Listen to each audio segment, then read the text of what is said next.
Şirata hadis عن أنس قال قال رسول الله صلى الله عليه وسلم إن الرؤيا تقع على ما تغبر. Anas radıyallahu anh haber ete Allah'ın ilçesi sallallahu aleyhi ve sellem etken şınlıkta tışını nişik yürüysen nak şulay bula. Kişi tışı nişik yürüy nak şulay bula. ومثل ذلك مثل رجل رفع رجله فهو ينتظر متى يضعها. Hammanın misalı ayağın ko'tarib şu ayağının tışıvın kütüp turuşu kişiге teң.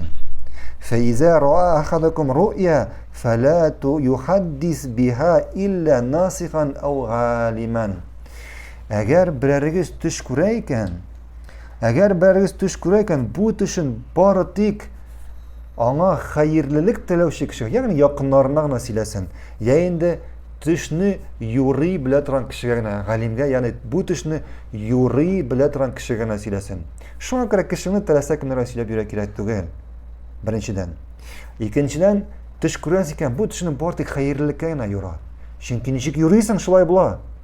Haminde üçüncüden, tışını bari tek sana hayırlı, sana yaxşılık tilevşi, haminde bu tışını rastlayı bilevşi, ma'nasını anlatıp bire bilevşi kişiye gına silere gerek. Barakallahu fikum.